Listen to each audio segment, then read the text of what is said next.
Bom, boa noite, sejam todos bem-vindos à terceira sessão do Meet the Expert Online. Na sessão de hoje, nós temos os palestrantes, temos o professor Marcelo Luiz Steiner e a professora Mônica Oliveira. Em primeiro lugar, o professor Steiner vai falar das medidas não farmacológicas para a prevenção primária e tratamento de osteoporose, aspectos nutricionais. Posteriormente, a professora Mônica vai falar da atividade física e prevenção de quedas. Antes de começar, vou revisar brevemente a plataforma para vocês. Vocês têm um painel à direita. Se quiser remover o painel, só tem que fazer clique na flecha aqui na laranja. Se vocês podem passar as perguntas pelo chat e também podem fazer as perguntas ao vivo, pressionando a pequena mão que está também sobre o painel à direita. Também vocês vão encontrar na seção de documentos o abstract das apresentações de hoje e podem descarregar deles em qualquer momento. Então, espero que desfrutem da sessão. Vou então apresentar ao professor Marcelo Luiz Steiner, que é professor afiliado do Departamento da Ginecologia da Faculdade de Medicina do ABC, é especialista em ginecologia endócrina, climatério e planejamento familiar. É coordenador de ensino e pesquisa da Mater Group. Boa noite, Dr. Marcelo. Eu vou passar cambiar a você como palestrante.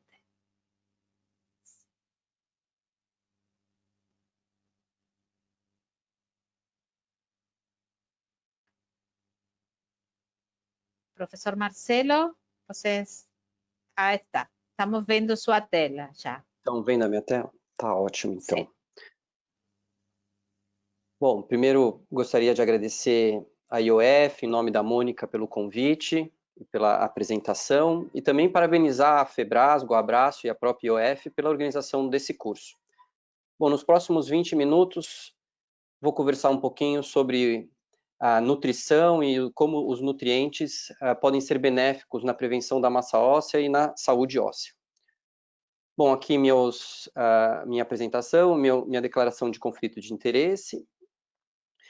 E para a gente começar a aula e tentando fazer essa avaliação entre nutrição e saúde óssea, um conceito importante relaciona-se ao pico de massa óssea.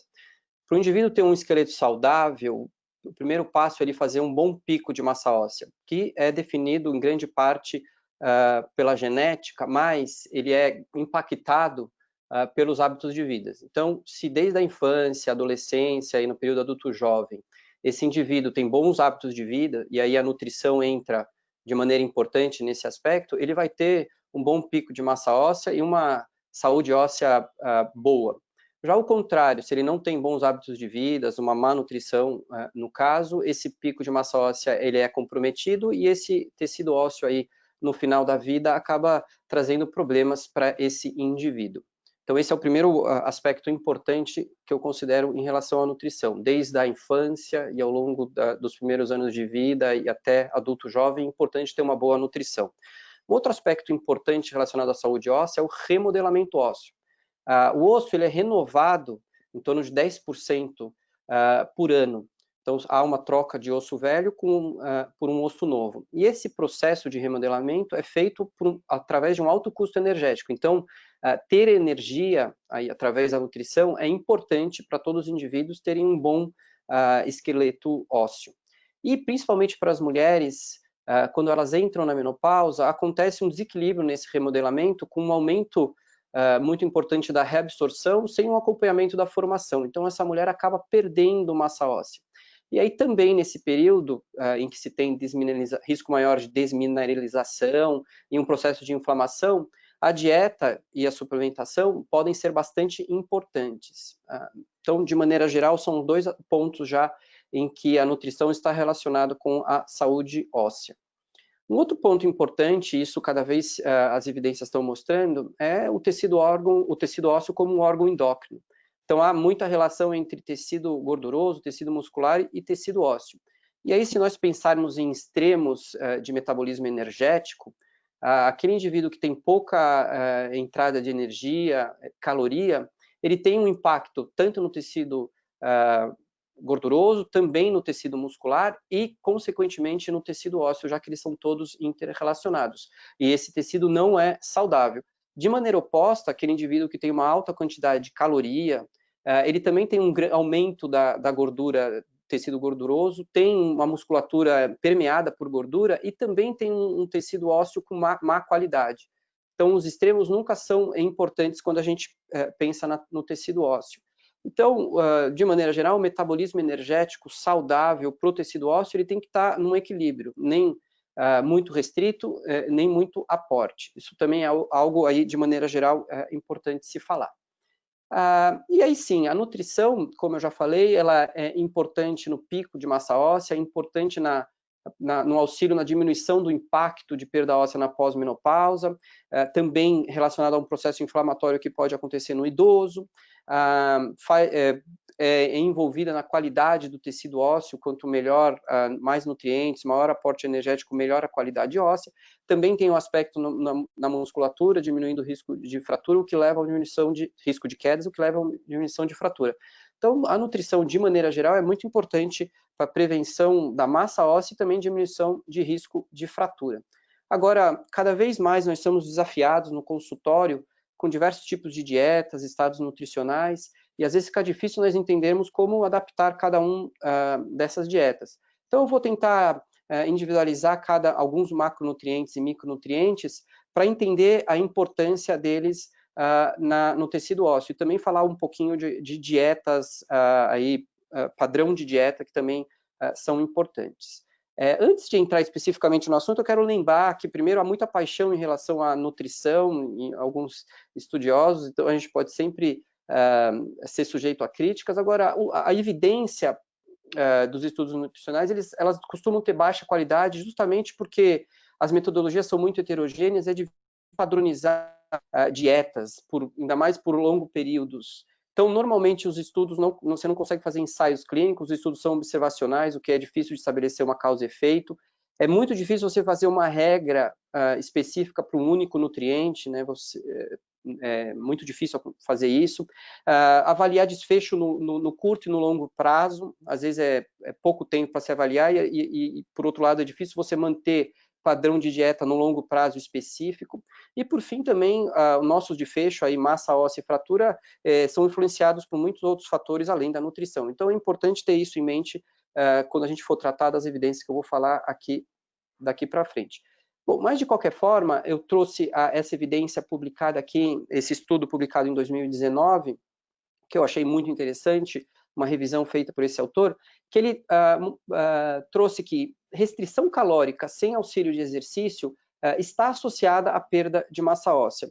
Ele não observou evidência em fraturas, principalmente porque o desfecho fratura é mais demorado e mais difícil de se avaliar, mas restrição calórica, como a gente já viu, não é ideal para tecido ósseo, precisa ter um equilíbrio. Jejum intermitente, que é uma dieta hoje bem utilizada e bem famosa, parece não afetar a densidade mineral óssea, mas as evidências são pequenas, poucos números e pouco tempo de observação. E tem, o ano passado também foi publicada aqui uma revisão sistemática, uma meta-análise, em que eu achei bem interessante. Esse autor, ele dividiu a população em 3 tipos de dieta, uma dieta saudável, que é aquela dieta rica em peixe, vegetais, frutas e grãos, uma outra dieta relacionada, que ele considerou carne e ocidental, ou seja, ela é rica em carne vermelha, carne processada, gordura e açúcar, e uma dieta rica em laticínio. E o que ele observou que indivíduos que fazem uma dieta saudável, conforme ele colocou, têm menor risco de ter uma menor massa óssea. Quando essa dieta ela é rica em carne e açúcar e gordura, o risco desse indivíduo ter menor massa óssea é maior. E quando é laticínios, aí, evidentemente, o risco de você ter uma baixa massa óssea é bem menor, mostrando como uma dieta rica em laticínio, aí, pelo cálcio principalmente, tem impacto em tecido ósseo. Então, de maneira geral, não é interessante restringir muita caloria para o tecido ósseo, tentar fazer o máximo de uma dieta saudável e rica em laticínios. Uma outra situação, veganos e vegetarianos também desafiam bastante a gente por uma questão aí de ausência de alguns nutrientes ou alguns nutrientes de menor absorção na dieta vegetal. Os estudos também são difíceis de ter uma evidência robusta. Vocês podem ver aqui nessa meta-análise, também publicado o ano passado, os estudos que foram comparados são bem heterogêneos, tá? Mas, de qualquer forma, esse estudo mostrou que os veganos e vegetarianos, em comparação aos onívoros, têm menor massa óssea tanto em coluna lombar como colo de fêmur. E também um risco aumentado para fraturas. Deve-se considerar que os veganos e vegetarianos normalmente têm uma vida saudável, então esse aspecto nutricional pode ser compensado de outra forma. Mas deve-se monitorar a saúde óssea desses indivíduos de maneira bem próxima, e também, se for necessário e avaliado com o indivíduo, a necessidade de suplementação de alguns nutrientes, porque, sem dúvida, pode ter impacto no tecido ósseo. Quando falamos especificamente de macronutrientes, a proteína é um macronutriente importante para o tecido ósseo. Primeiro, os aminoácidos são fundamentais para a formação do tecido ósseo. Os aminoácidos aumentam a produção hepática de IGF-1, e IGF-1 tem um aspecto anabólico para o tecido ósseo, aumenta e dá qualidade para o tecido ósseo, melhora a produção de vitamina D e melhora a reabsorção de fosfato. Então, proteína, no geral, é muito importante para o tecido ósseo. Há uma recomendação de se, ao longo assim, da adolescência até a vida adulta e pós-menopausa, de se recomendar o uso o consumo de proteína de 0,8 miligramas dia a 1,2. Ultimamente, pensando principalmente em sarcopenia, alguns estudos tentaram aumentar esse consumo de proteína para ver se tinha impacto em tecido muscular e tecido ósseo, e não se encontrou. Ainda a evidência mostra que o ideal é ficar nesse intervalo aqui. Também, alguns estudos mostraram que uma dieta hiperproteica, principalmente de animal, levaria a um aumento de uma acidose metabólica, o que impactaria o osteoblasto, diminuindo a formação óssea e aumentaria a desmineralização e a calciúria, e a consequência disso seria a osteoporose. Mas um consenso publicado em 2018 por especialistas na área consideraram que o alto consumo de proteínas, independente se de origem animal ou vegetal, não teve relação com o desenvolvimento de osteoporose ou aumento do risco de fratura. Algo interessante que eles encontraram é que a proteína derivada dos laticínios demonstra ser importante para o tecido ósseo. Então, de novo, o laticínio, além da questão do cálcio, também pode trazer um bom aporte de proteína e isso trazer benefício para o tecido ósseo. Então, indivíduos que têm risco de osteoporose ou risco de baixa massa óssea, o laticínio acaba sendo importante pelo aspecto de proteína. Quando falamos macronutrientes, gordura, existem poucas evidências e os estudos são conflitantes. Agora, esse estudo aqui, publicado em 2015, ele algo que eu achei interessante, quer dizer, quando você tem um consumo de caloria, de gordura muito baixo ou muito alto, em relação a um equilibrado ou no meio, você tem menor massa óssea, tanto em colo femoral, tanto em coluna lombar como colo femoral, mostrando que, de novo, gordura não pode ser nem de menos nem de mais, tem que ser realmente um equilíbrio. Uma revisão publicada em 2018 não mostrou relação entre consumo de gordura e risco de fratura. Tem algumas evidências mostrando que talvez ácidos graxos saturados e monoinsaturados podem aumentar esse risco e que talvez o ômega 3 tenha algum benefício no risco de fratura, mas essa evidência é bem fraca ainda e não dá para tomar nenhuma atitude prática com essas evidências. Cálcio é extremamente importante para o tecido ósseo, haja visto aqui que, como a gente falou, no momento principal do pico de massa óssea, infância e adolescência, a quantidade de cálcio deve ser aumentada, e também quando nós falamos aí mulheres entrando na pós-menopausa, essa quantidade deve ser aumentada. Principal fonte do cálcio deve ser a dieta, e aí nós temos que lembrar que o principal fonte e melhor alimento que tem absorção de cálcio são os leites e derivados. Tá? Existem outros alimentos que têm boa concentração de cálcio, mas a absorção é um pouquinho menor e você precisa de altas quantidades para se alcançar isso, então essa orientação precisa ser dada sempre para os pacientes. E aqueles indivíduos que têm uma necessidade de cálcio, mas não conseguem via dieta, deve-se sempre pensar na suplementação para se alcançar essa dose diária. Só relembrando que a população brasileira no geral, tanto a feminina como a masculina, tem pouca ingesta de cálcio, bem inferior ao que se recomenda. Aqui uma evidência mostrando que cálcio tem impacto em massa óssea, melhora tanto quadril como fêmur, tanto via dieta como a suplementação, associado ou não à vitamina D. Existe muita ainda controvérsia o real impacto do cálcio nas fraturas.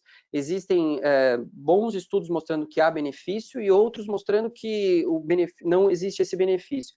De qualquer forma, o que se considera depois de no geral é que o benefício na suplementação, quando a gente fala em fratura, ele é modesto, mas cálcio é muito importante para a saúde óssea, deve sempre ser recomendado. De novo, preferencialmente alcançar níveis recomendados e prestar atenção naqueles indivíduos que têm baixa ingestão ou que já têm algum comprometimento no tecido ósseo ou que por algum motivo tem baixa absorção intestinal ou que usam ou fazem, ou, por algum motivo tem algum impacto no metabolismo do cálcio como o uso de medicamentos como glicocorticoide. Essa população deve ser rastreada, identificada e para essa sim talvez a suplementação seja importante. Evitar doses muito altas, porque há uma saturação do transporte, não adianta você dar grandes aportes de cálcio que não vai conseguir absorver e tem um limite, né? E existem vários tipos de cálcio, e aí cada cálcio tem o seu benefício e a sua questão tem que ser avaliado individualmente e sempre prestar atenção em alguns aspectos que podem impactar na absorção do cálcio, como suplementos de ferro, os alimentos ricos em fitatos e oxalatos, bebida alcoólica e café principalmente em grande quantidade. Vale lembrar os intolerantes à lactose, que também é um grupo de difícil, às vezes difícil você orientar em relação ao uso de laticínios. Existem hoje bons medicamentos, boas alternativas ricas em quantidade de cálcio que podem ser feitas, né? Leites de soja, arroz, e que podem ajudar. Prestar atenção que, olha, alguns não têm um bom aporte proteico, que a gente já viu que é importante, então às vezes você tem o benefício do cálcio, mas não tem da proteína, e alguns podem ter aumento de algumas outras, por exemplo, soja aqui, que pode ser prejudicial à saúde óssea. Então sempre tem que compensar o benefício versus os riscos que essas alternativas podem trazer. Vitamina D é outro micronutriente muito importante, altamente importante para o metabolismo do cálcio. Nós conseguimos a vitamina D através da alimentação ou produção endógena através da exposição do sol. A população geral precisa de uma certa quantidade e a população de alto risco uma quantidade um pouquinho aumentada. O que se deve sempre discutir é se a alimentação e a exposição solar são suficientes para alcançar esses níveis que são recomendados. Hoje a gente sabe que a nossa alimentação não é rica em vitamina D, então isso pode ser um problema, e hoje a nossa exposição solar é bem problemática, e em indivíduos idosos, a exposição solar às vezes não é suficiente, porque ele já não tem mais uma capacidade de formação de vitamina D adequada, então não se alcança a suficiência. E aí há uma discussão em relação à suplementação de vitamina D. Essa discussão pode-se ter, você vê alguns artigos dizendo que a vitamina D não tenha bom impacto para o tecido ósseo, como esse artigo publicado numa boa revista em 2018, em que o autor falou que há pouca justificativa para se suplementar a vitamina D para melhorar ou manter a saúde musculoesquelética. Mas esse estudo foi bem criticado, bastantes outros autores falando que a evidência ainda é pequena, precisam de novos ensaios clínicos envolvendo um maior número de indivíduos para se chegar a uma boa evidência. Eu fiz agora em 2020 saiu um novo artigo falando exatamente sobre a vitamina D no tecido esquelético e basicamente ele realmente afirma que não há evidência robusta para iniciar vitamina D para diminuição de fratura na população geral, mas que indivíduos com deficiência ou de risco, eles podem se beneficiar. E aí fica essa dúvida, pô, suplementa, não suplementa, qual o real impacto no tecido ósseo? E aí eu creio que para tirar essa dúvida, essa recomendação aqui feita pela Sociedade de Endócrino, em 2007, ela é muito interessante para nós clínicos que fazemos a clínica diária. Quer dizer, população saudável, baixo risco, você não precisa solicitar vitamina D e fazer um rastreamento. Se fizer esse rastreamento, o seu target ideal é em torno de 20 nanogramas por ml. Agora, se você tem uma população de risco, de alto risco, idosos, indivíduos que já têm osteoporose, grávidas e lactantes, como o professor Benhu já falou bem na aula dele, ou que tem alguma questão que seja importante, essa população deve se fazer o rastreamento e o objetivo é ficar entre 30 e 60 nanogramas. A suplementação pode se fazer dose de ataque quando está muito inferior, 50 mil unidades por semana por 8 semanas, ou se já está alcançando próximo de um target, fazer a dose já de manutenção, que é entre 1.000 a 2.000 dia ou 7.000, 14.000 semanas. Tá? Então, a vitamina D, creio que seja importante ter essa mensagem. A vitamina K, hoje, alguns suplementos aí estão associando vitamina K, existe um racional biológico para a vitamina K em ação em glutamil carboxilase, ela é uma enzima que ajuda essa enzima a fazer algumas conversões que beneficiam a mineralização óssea e também alguns estudos mostrando que a vitamina K pode ter ação direta na diferenciação de osteoblastogênese e diminuição na osteoclastogênese. Mas, do ponto de vista clínico, não há evidências assim, robustas para se indicar a suplementação de vitamina K ainda. Existem necessidade de mais estudo porque a evidência é insuficiente para ver impacto, principalmente em fraturas. Então, como eu falei, ainda a evidência precisa ser melhor tamanho amostral para se concluir, fazer uma boa conclusão em relação à vitamina K.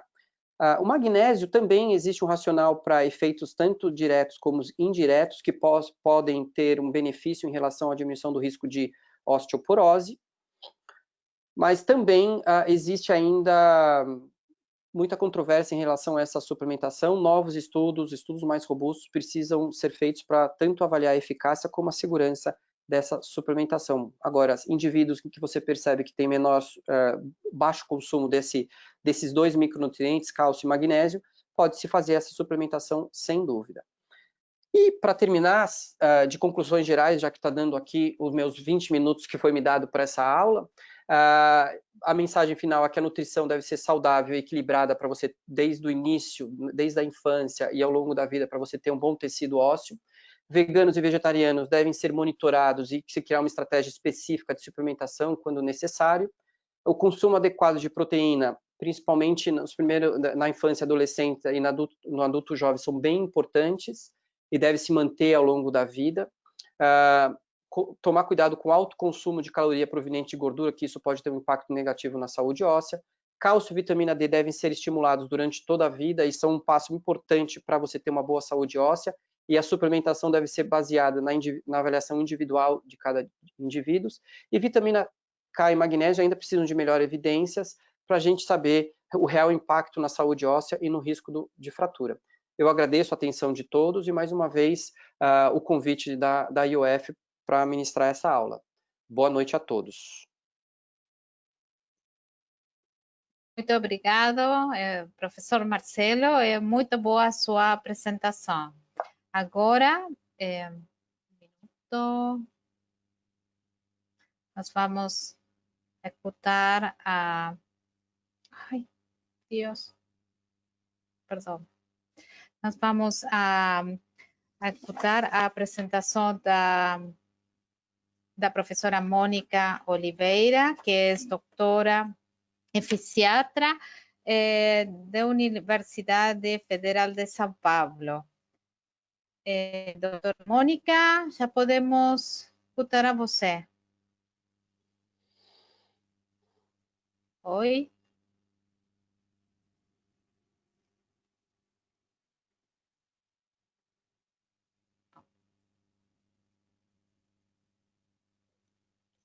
Estamos vendo sua tela.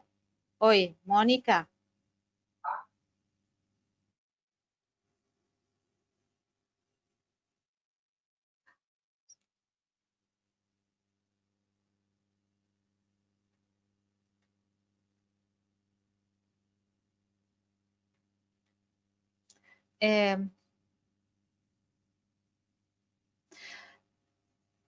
Talvez vai ter que você vai ter que volver a loguear-se, porque não estamos ouvindo.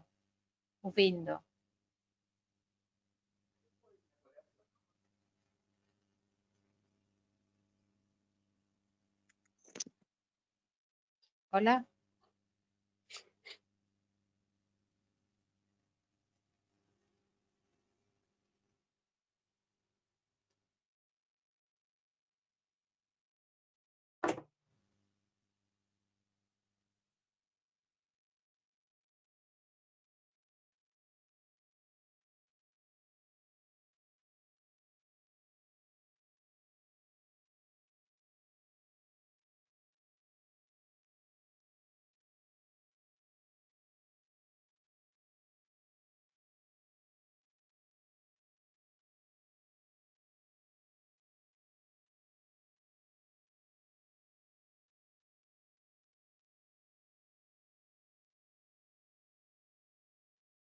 Mientras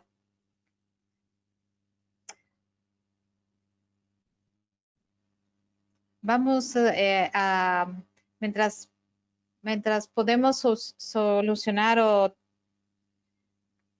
o tema do som com a professora Mônica, vamos a passar ao espaço de perguntas para o professor Marcelo.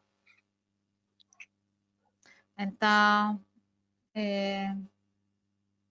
bom, se vocês têm, todos estão cumprimentando por sua apresentação. Você quer fazer algum comentário ou ampliar algum tema, algum ponto de sua apresentação, Marcelo? Oi, Mônica. Você está me ouvindo? Sim, estamos ouvindo você. Perfeito. Não, eu creio que a nutrição é muito grande, né? Eu tentei pegar os pontos principais que eu considerei para dar essa aula nos 20 minutos, mas obviamente que existem muitas questões específicas que podem ser tratadas de maneira individualizada no consultório, né?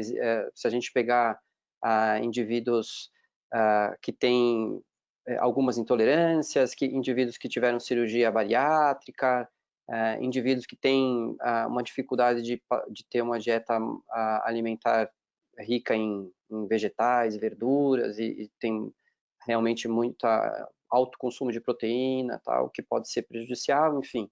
Mas de maneira geral, eu acho que eu consegui aí falar dos principais pontos. Sí, aquí tenemos una pregunta. Aqui dice, ¿cuál a doses da reposição de vitamina D? Certo. Então, existem... Primeiro, vai depender muito do nível sérico que o indivíduo está. Se está bem baixo, né, assim, abaixo de 10, abaixo de 15, é interessante você primeiro fazer uma dose de ataque para conseguir aumentar esses níveis de maneira importante, e aí essa dose de ataque foi definida como 50 mil unidades por semana, e aí você faz isso por 8 semanas, e depois dessa dose de ataque você pode de novo medir ou não a vitamina D, isso é algo bem discutido. Você mede essa vitamina D, se você já alcançou no nível, no target que você quer, que é normalmente para indivíduos de maior risco 30, você passa para a dose de manutenção, e aí a dose de manutenção é 1.000 a 2.000 por semana, ou 7.000, 14.000, desculpa, 1.000 a 2.000 por dia ou 7.000, 14.000 por semana, né? Que na verdade dá a mesma coisa. Então, hoje faz-se dessa forma. Se o indivíduo já está bem próximo do que está baixa, mas está bem próximo do que você objetiva, aí não se precisa fazer essa dose de ataque, já entra direto na dose de manutenção. Tá? Seria essa forma de se fazer. Dose de ataque 50.000 por semana e dose de manutenção 1.000 a 2.000 dia ou 7.000, 14.000 por semana. E hoje você tem vários produtos aí com 1.000 unidades, até 7.000, até 50.000, então é bem tranquilo de se fazer e orientar a paciente. Tá. E aqui uma outra pergunta. Boa noite, Dr. Marcelo. Parabéns pela apresentação. Gostaria de questionar sobre o aumento do risco cardiovascular em alguns estudos, como a suplementação de carbonato de cálcio em doses acima de 1 a 1,5 gramos por dia. Exatamente. É muito boa essa pergunta. Existem algumas publicações que realmente associaram a suplementação de cálcio com um aumento de risco cardiovascular. E existe muita controvérsia nesse assunto, com também meta-análises mostrando que existe esse risco e meta-análises mostrando que esse risco não existe. E aí sim, de maneira geral, o que eu acho que é a mensagem é que se você ficar entre 1 grama a 1,5 grama de suplementação, esse risco é bem baixo, né? Então não deve-se haver essa preocupação. Tá? Você passar de 1,5, esse risco pode começar a ficar maior. E, por outro lado, também, se você restringe demais ou o indivíduo tem pouca ingesta de cálcio via dieta ou mesmo sem suplementação, ele também pode aumentar o risco cardiovascular. Então, é realmente uma curva em U. Então, se a gente ficar no meio termo, entre 1 grama, entre 500 e 1.500, esse risco não acontece. Lógico que é importante a suplementação, se avaliar bem o indivíduo, né? Não é para se fazer suplementação sem critérios, né? De maneira assim, sem avaliar bem o indivíduo, se ele tem risco, se ele realmente não consegue fazer o consumo via dieta, que é a ideal fazer via dieta, ou se ele realmente precisa, porque ele não vai conseguir, ele tem alguma doença que ele precisa fazer a suplementação e na dieta ele não vai conseguir alcançar. Então, primeiro tem que se avaliar bem o indivíduo, e se esse indivíduo precisar, a suplementação deve ficar entre 1 grama, em torno de 1 grama, 500 a 1 grama, no máximo 1,5 grama. Tá. Tem aqui uma outra pergunta. Existe diferença na absorção da vitamina D se administrada na forma de comprimidos ou em gotas em um veículo oleoso? Desculpe meu portunhol, mas eu sei que sou um desastre. Não, a princípio não há diferença. Antigamente se tinha, era mais em gotas, né, a vitamina D, e hoje você tem evoluiu bastante com comprimidos, cápsulas de vitamina D, que acabam sendo normalmente mais toleráveis para os pacientes, em termos de eficácia, bem semelhante, e também em termos de segurança, também bem semelhante. Algumas pacientes gostam de misturar a vitamina D em algum líquido, aí às vezes a gota pode ser uma solução, mas hoje, de maneira geral, o comprimido está bem tolerável, comprimidos não são grandes e a princípio não há um problema nisso. Agora, pode-se fazer tanto de uma forma ou de outra, tanto a forma líquida como a forma em comprimidos. Tá. Nós estamos tentando solucionar o tema de só com a doutora Oliveira. Entretanto, vamos continuar com as perguntas. Um minuto. Sobre o cálcio proveniente da alga marina Lithothanion, tem algum estudo? A absorção é boa? Não tenho experiência, para ser bem sincero com você. Assim, na verdade, sais de cálcio, eles acabam sendo aqueles lá que eu mostrei no slide. Você pode ter o carbonato, e aí ele pode variar ele é proveniente de calcário, e aí ele tem grande quantidade. Você tem o citrato de cálcio e o citrato de cálcio malato, que aí vem de frutas cítricas, né? E também eles têm menor quantidade, mas eles têm uma boa absorção, né? E você tem o trifosfato de cálcio, que tem um componente de fosfato, que aí é mais para indivíduos mais idosos. O de alga marinha, realmente, eu não conheço, não tenho experiência, não sei se, em termos de... creio que não tem nenhum estudo específico bem feito, mostrando que ele é benéfico, superior a esses que eu falei, e também não sei se tem algum estudo avaliando segurança dele para se fazer, como tem dessas outras formulações que eu citei.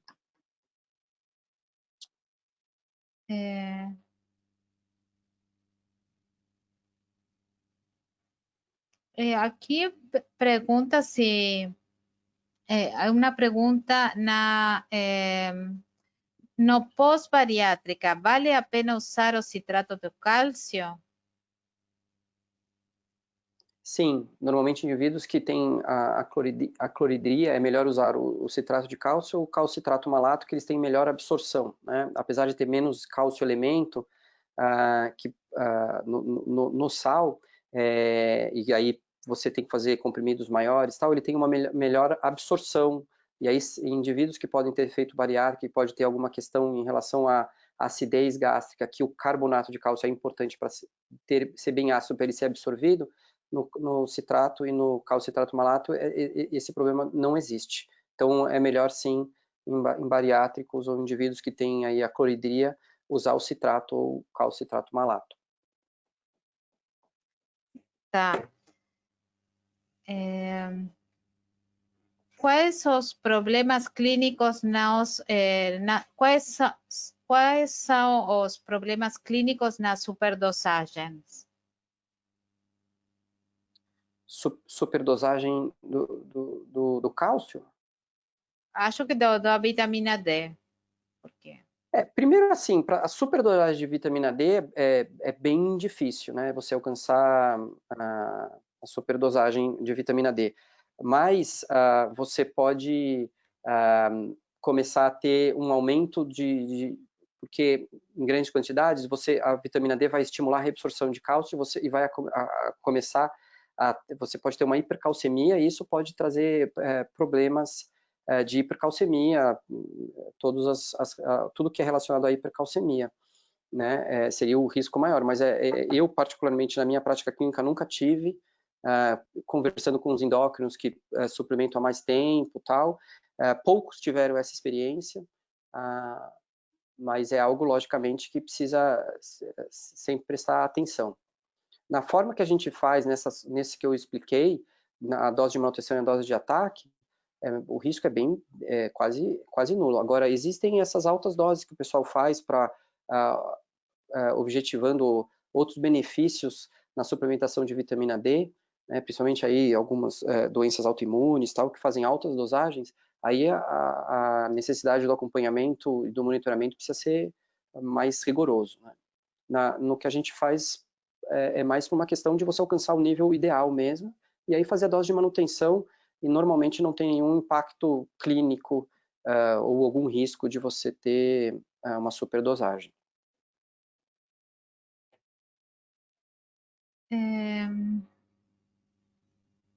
Aqui a persona consulta se você faz a dosagem de cálcio total e iônico.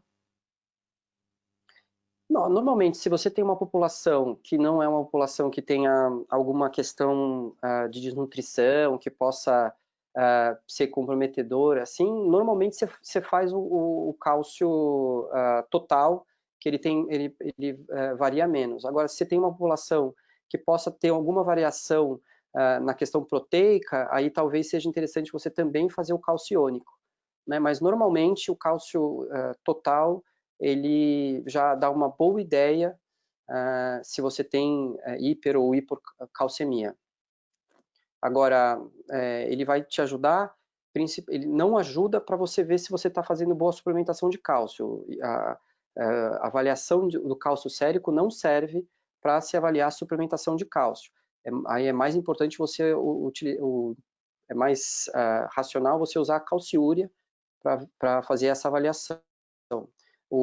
A calcemia, ela serve principalmente para ver se você tem hiperpara, né, primário, que aí sim, se você tem hipercalcemia, a principal hipótese que você deve aí investigar na sua paciente é hiperpara primário, e aí tem que investigar os diferentes tipos de hiperpara primário que existem, que podem acontecer.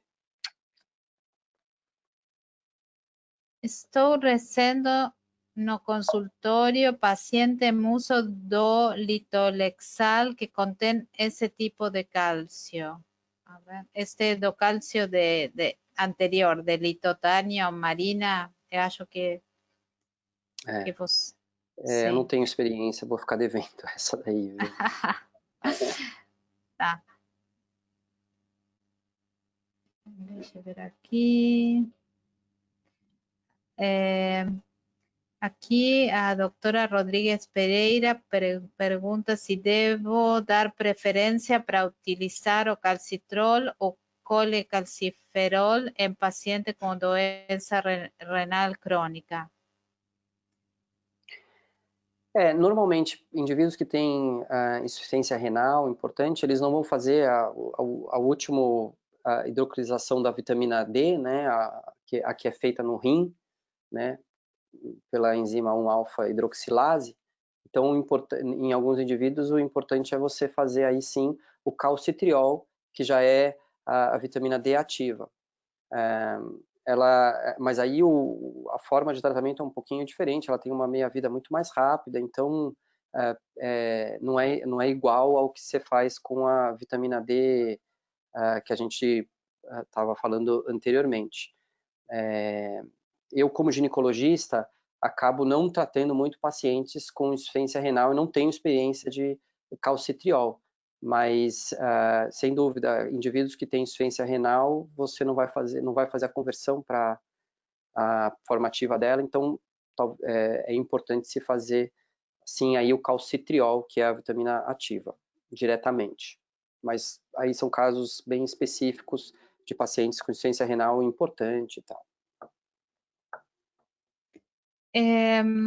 Eu tenho uma dúvida, porque ultimamente tem muitas papers que falam ou comentários da vitamina D a prevenção de infecções das vias aéreas. Você tem alguma posição com respeito a isso? Não, tem sim alguns estudos mostrando o benefício, principalmente em infecções de vias aéreas. Eu acho que dentre as evidências, além do músculo esquelético, né, que a vitamina D no começo sempre foi para músculo esquelético, depois começou a se ver o benefício dela em diversos outros tecidos. Para tecido pulmonar, principalmente relacionado à infecção, sim, existem evidências que ela tem um bom impacto. Aí, isso é alguma coisa, é uma coisa. Agora, tem muita gente tentou traduzir isso para um benefício no COVID e tal, aí já é uma outra situação, né? Não se tem avaliação de vitamina D para COVID, então tem que se tomar cuidado com essa ingestão de maneira, assim, não tem estudo, você não tem evidência para vitamina D e ser totalmente benéfica e ser uma droga que vai solucionar aí ou vai diminuir risco para o COVID, né? Agora, sim, existem evidências mostrando que a vitamina D para infecção pulmonar tem uma questão preventiva importante. Tá. Bom, vamos ver se a doutora Mônica conseguiu resolver o tema do som. Professora Mônica, você está ouvindo?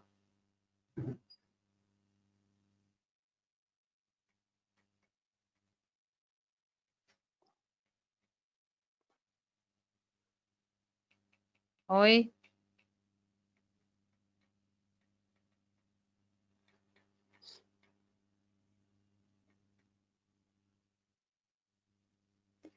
Não, não estamos ouvindo você. Ver se vamos fazer alguma experiência.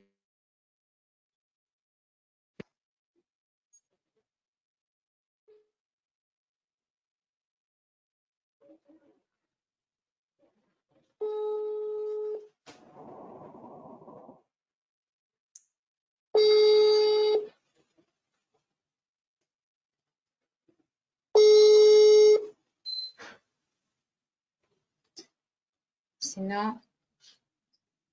Vocês estão me ouvindo agora? Agora sim. Vocês estão me ouvindo agora? Agora sim. Ah, então ótimo. Então ótimo.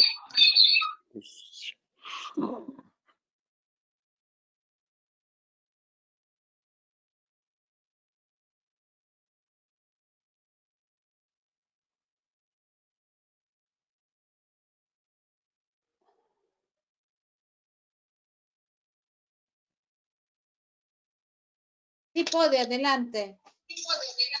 Sim, só um minutinho.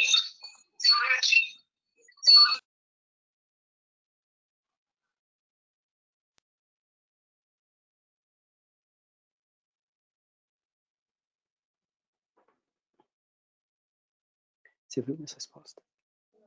Foi bom? Mas tem que aparecer? Aí você tá vendo a mulher? Você viu a Mônica?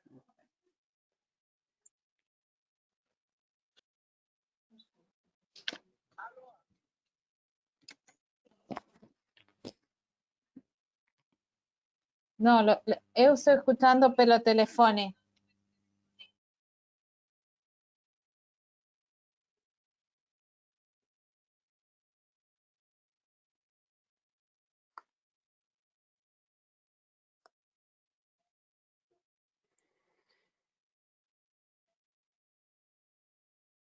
Mas pode falar agora. Pode falar agora. Ok. Bom, boa noite a todos. É muita interferência.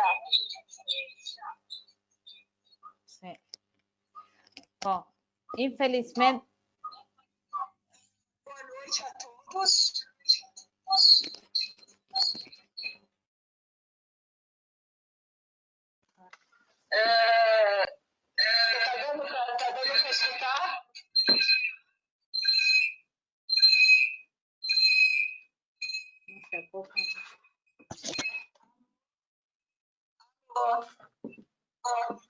Tá dando para escutar? Tá dando para escutar?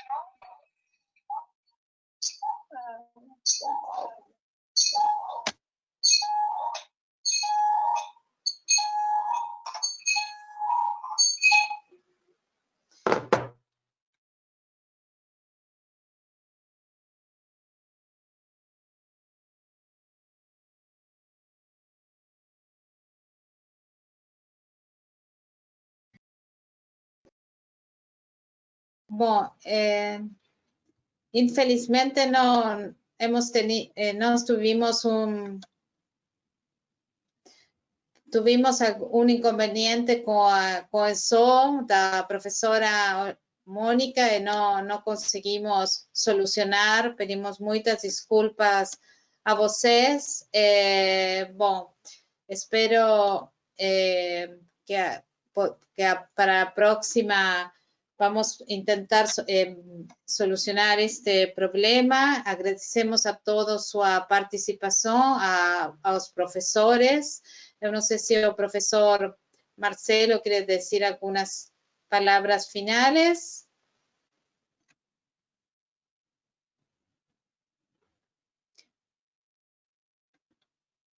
Agradecemos a todos sua... Oi, Mônica, desculpa, estava o áudio desligado aqui, não estava conseguindo abrir. Bom, não, eu gostaria de agradecer, é uma pena que teve esse problema com a doutora Mônica, eu acho que ia complementar muito bem a aula da nutrição, que é o outro aspecto aí de hábito de vida, os exercícios físicos são muito importantes, principalmente pensando na sarcopenia e osteoporose, né, há hoje aí estudos interligando esses dois tecidos, obviamente, e um influenciando o outro, e quando um não está saudável, o outro também não, então seria bem interessante. Esse formato é muito interessante, é muito bom, mas a gente acaba, em algumas situações, incorrendo nessas questões tecnológicas que a gente não consegue solucionar. Uma pena, mas tenho certeza que vocês aí tentaram fazer de tudo, né? Eu vi aqui a angústia de você nos bastidores, mas eu agradeço. Eu acho que, apesar de não ter visto a segunda aula, eu acho que a gente pôde conversar um pouquinho sobre nutrição e também esclarecer algumas dúvidas. Então, acho que foi um evento aí bem proveitoso e creio que quem participou conseguiu agregar algum conhecimento e muito obrigado mais uma vez pelo convite e por esse curso. Obrigado. Obrigado, boa noite. Boa noite.